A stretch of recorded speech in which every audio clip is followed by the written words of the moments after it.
this is Lucy Griffiths, and I'm going to talk you through the 5 W's, how journalists construct and write a story. Because when you understand how journalists write a story, who are bashing out hundreds of stories every single week, then you can also learn that to help you with your blogging, with your social media posts, and it will help you just to get into the process so you'll be more effective and efficient with your time. So we're going to talk through the 5 W's. If you like this channel, I would love you to subscribe. I share lots of information on video, on journalism and marketing and blogging, so that you can help to learn how to get visible and be more creative in the process.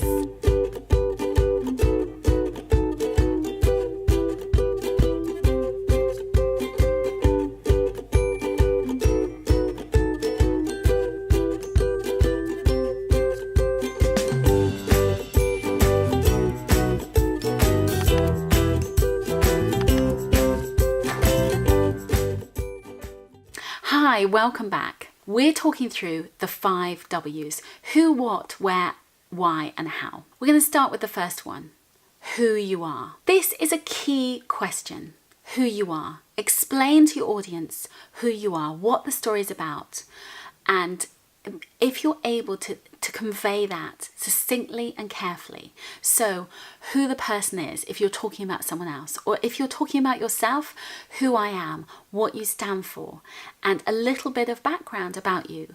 Because when people understand who you are and what you do, then they're much more likely to buy from you. So it's really important to explain something like, hi, I'm Lucy Griffiths and I'm a video marketing strategist, and I help you to get confident on camera and learn to embrace social media and video so that you can sell your business much more effectively.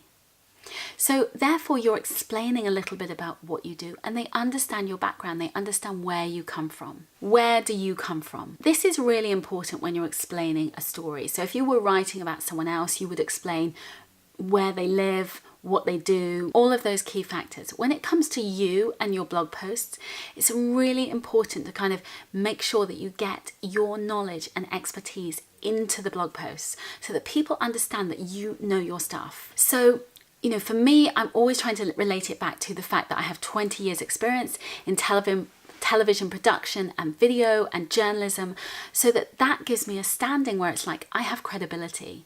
So that is really important, to ensure that you have that credibility and making sure that people understand you are credible, and it helps you to be credible. The next one, what do you do, is one of those things, being able to explain what you do, what the key essence of you that makes you special. When you're able to convey that, why it's important that people understand and want to use you rather than someone else, because you might have a magic ingredient. You might use a special baking sauce that it was handed down, 5 Italian generations, whatever it may be.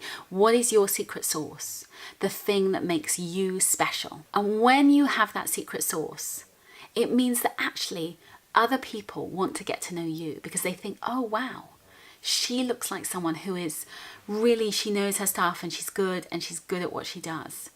So when you're able to tap into that secret sauce that is only your secret sauce, that is your unique offering that's unique and special to you. Why do you do it? Being able to convey why you do it is really important. Simon Sinek has a great TED talk about your why.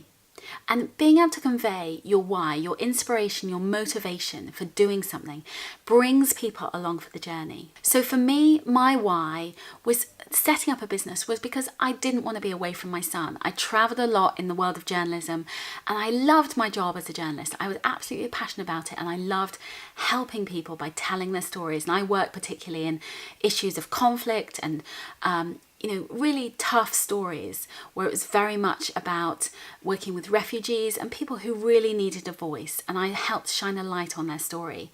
So my world has changed fundamentally, but I wanted to be able to have more time with my son and be with my son. And that was my driving force. That was my motivation, so that I could be able to be with him and be there to give him lots of cuddles and do, nursery pickups and drop-offs and all those things. So I was around and be able to be around as much as possible. And it meant that in the first 2.5 years of his life, I was around very much of the time. He had very little time with extra childcare, because it meant that I fitted my business around him. That was my why. What's your why? What's your motivation? And when you're able to convey that to your audience, they get to know you and like you, because they might have a similar why. They might have a similar motivation, and they understand that and they're triggered by that. So it's really important to share that with them. When is it happening? So when you're writing a blog post, it's really important to have the when, whether that's a call to action to do something, or whether that's a training event that's coming up and you need to put the timings for it. It's really important to have that motivation so that they know there's something going on and there's a next step. The when, it leads them to the next step, the call to action. So whatever you're doing, have the when, so you can guide them on that journey, so that they then can sign up for your latest opt-in. They can sign up to do your training session, your webinar, or it might be they want to come to your event. Whatever it may be, have that when in there. There's a road. They followed you on the road. They understand who you are, what your motivation is, what you do, and then they're ready to take the next step with you. I hope you've enjoyed this video, and I'd love to see you around again. Please subscribe if you like this video and if you'd like to get more information and ideas about video and blogging and journalism and marketing techniques. Thank you so much for watching.